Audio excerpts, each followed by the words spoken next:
naglabas na naman po sila ng survey. Sa kasawiang palad, as usual, dalawa lang po yung pumasok sa atin sa survey nila. Si Bato at saka si Bongo. Alam niyo po, sa totoo, yung survey po hindi po siya nagre-reflect ng ng mga pananaw ng mga tao ngayon. Ngayon po kasi, unlike before, no? Yung mga naunang mga senatorial elections. Halo-halo po talaga yan usually. Pero tingin ko ngayon buhat-buhat po eh. No? Ang tingin ko po ngayon, kaya hindi ako naniniwala na ganyan yung magiging resulta eh. Yung halo-halo, mayroon Marcos, mayroong independent, dalawang independent yung pumapasok, yung Ben Tulfo tsaka yung si Willie Rebillame. May dalawang galing sa atin, tapos the rest Marcos na. Kaya hindi ako makapaniwala sa uri ng survey na yan, mga resulta ng survey. Kasi ang tansya ko, buhat-buhat eh. Buhos yung boto ngayon ng mga tao. Diyan papunta eh. No? Ito po, hindi po to katulad ng mga nagdaang eleksyon. Parang kaya mahirap paniwalaan yung mga resulta ng survey ngayon. Parang business as usual lang sila. Samantalang ang mga tao ngayon, dalawa na lang. It's either Marcos or Duterte.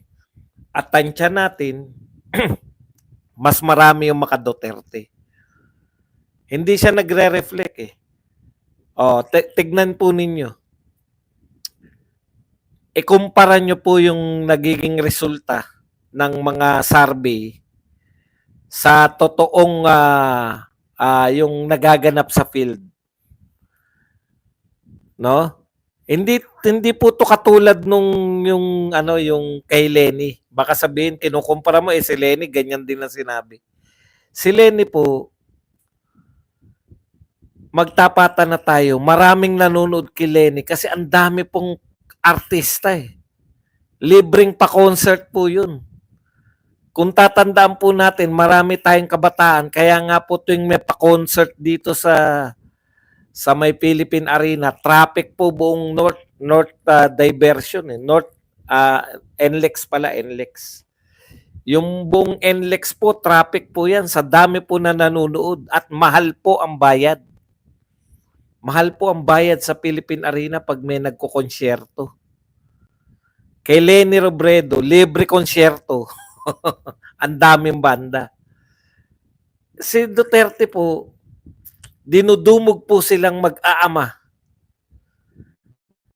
Laki naman sa Cebu, dinumog si Duterte. Napakami pong tao.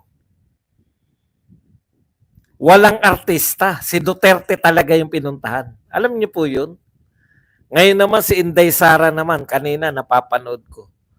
Napanood ko yung yung dumog ng tao kay Inday Sara.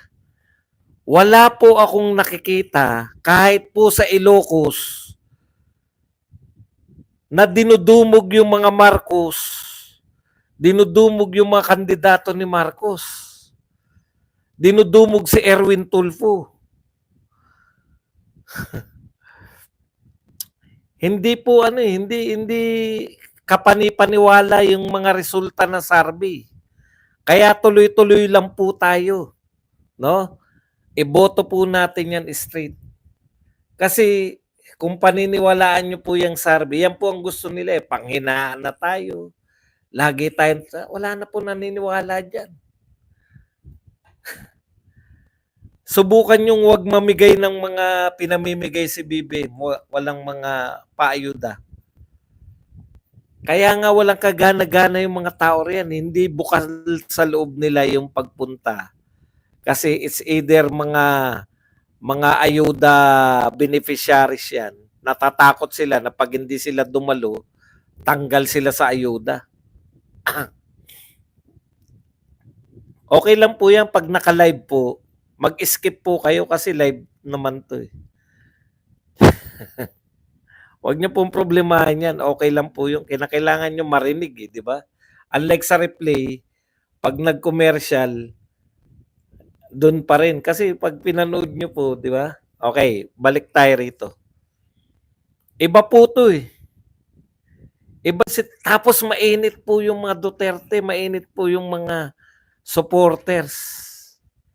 Kaya takang-taka kayo, no? Magtataka kayo. Pwede naman pong mangyari yan kung doon lang talaga sila, sinasadya nila mag-survey doon sa mga lugar na malakas talaga yung mga Marcos.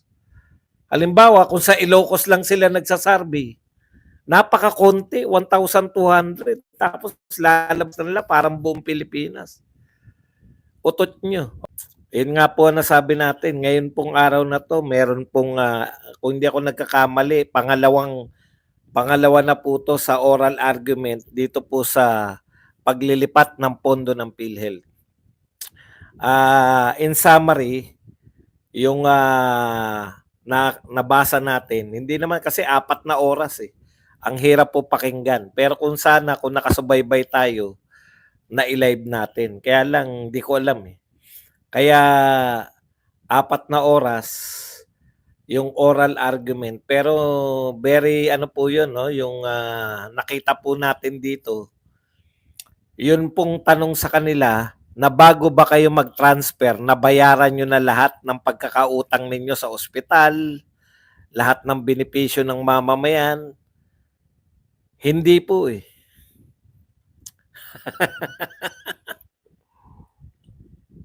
Maganda yung katanungan ni Travel. Ang sagot po, hindi pa po nila nababayaran yung mga obligasyon. Yun po, very basic, no? Paano mo ipamimigay yung pondo mo samantalang hindi mo pa naman nababayaran yung obligasyon? Kaya po, alam nyo, ano po to eh, obligasyon pa lang yun, ha? Kunwari po, yung obligasyon, meaning po ng obligasyon, yung mga pagkakautang po sa ospital, kung nabayaran na.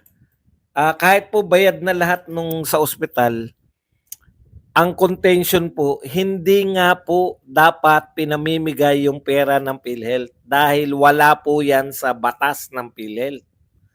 Ang kinakailangan po, ito po yung pagkakamali nila eh. Ang kinakailangan po, kung may excess fund, alimbawa po, napamigay na lahat. Yung mga pagkakautang sa ospital, pinamigay na lahat. Halimbawa po, kung pinamigay na lahat at may natira pa rin pondo, dapat po yun, 2 lang po ang gagawin. Dadagdagan mo yung benepisyo ng mga PhilHealth member or babawasan mo yung sinisingil na kontribusyon ng mga kasapi ng PhilHealth. Yun po yung nakalagay sa batas eh. Pero ginawan po nila ng paraan, kinuha nila yung pera, yung sinasabi nilang excess kahit hindi naman excess. Ano yung sabi nga? Actually, bankrupt, no? Kung susundin yung batas. Bankrupt pa sila. Anyways, very busy po yung Supreme Court at isa po ang pinupunteriya ito pong gobyerno na to. Ngayon lang po napakarami. Nariyan pa po, humingi pa po yung Solgen ng extension para po dito sa pagsagot nila. Simple lang naman po. Sabi nyo nung una, walang anomalya yung GAA, di ba? Kung walang anomalya yung GAA, lahat ng hihingi ng Supreme Court, maibibigay nyo. Hindi nyo talaga maibibigay yan kung mayroon talagang kulang.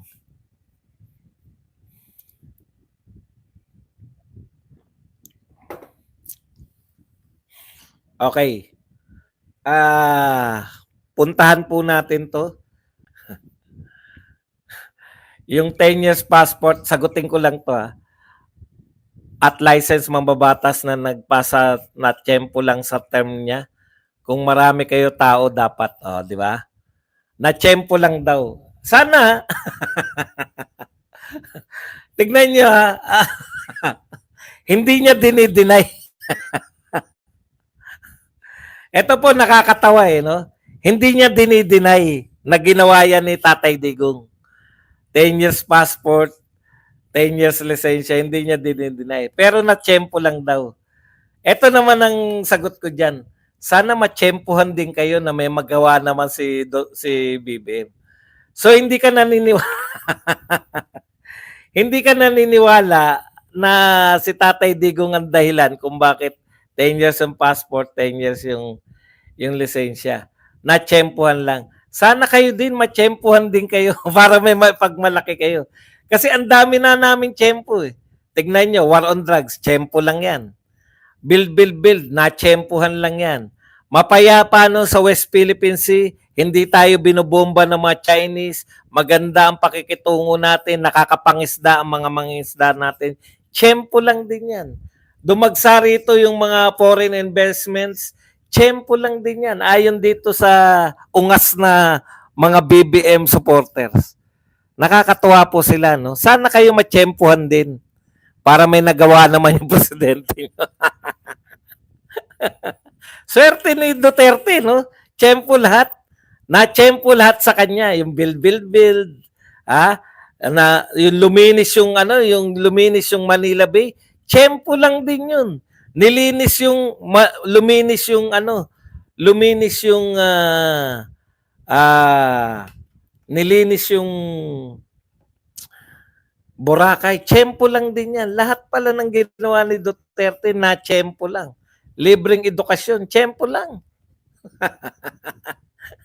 Anong binadgetan ni Duterte? Hindi binadgetan ni Duterte yan, na tsempo lang. May nag-budget dyan na iba.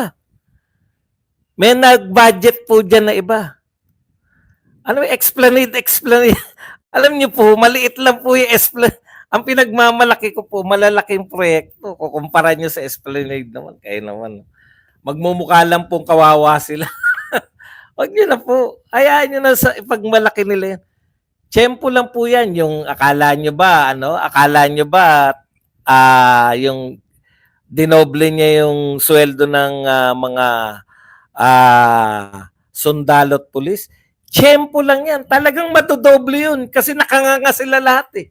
Nananalangin lahat ng mga pulis eh. Galing po yun sa taas. Tsempo lang po yan.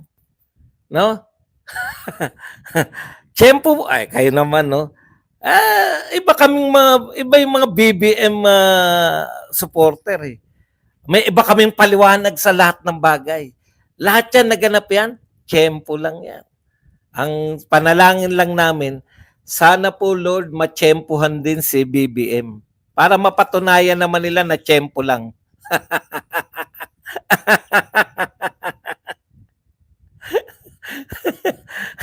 Si BBM, tsempo na dapat dahil sinundan niya, susundan niya na lang, di ba?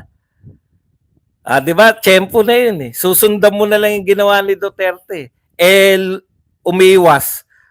Umiwas sa tsempo. Malas naman. Bakit umiwas sa tsempo? Kalapini. Maliit. Maliit po. Huwag po kayong maniwala. Kayong mga taga-Mandawi, peke yan. Pinakamalaki pong political rally ngayon naganap po sa Mandawi City. Yung ngayon yung election ngayon. Pinakamalaki po yung sa Mandawi. Maliit pong venue yan. Naku po, kami mga BBM supporter, maliit po yung Mandawi City niya. Konti nyo naman pala. Ang konti nyo pala. Bakit naman napaka-konti ninyo? Samantalang kami, kinakawayan ng presidente namin, sabi ng mga BBM vlog, kinakawayan ng presidente namin, mga pader eh. Mga building, kumakaway, ang dami. Ang dami. Alam niyo po, pinakamarami ngayon, Mandawi. Pero, hindi po totoo yung Mandawi na yan. Sabi sa amin ng mga vlogger namin, ibang event daw yan. Kinuha, ibang event eh. Kahit naka-live badong, ibang event pa rin. Iba kami mag-isip eh. BBM supporter kaya kami. Lahat paniniwalaan namin. Di ba? Okay na ba yan? Okay. Balik na tayo sa totoo. Oh, okay na, Kalipini ha. May TV. TV ka pala. Pucha, ako vlogger lang. Ikaw TV pala.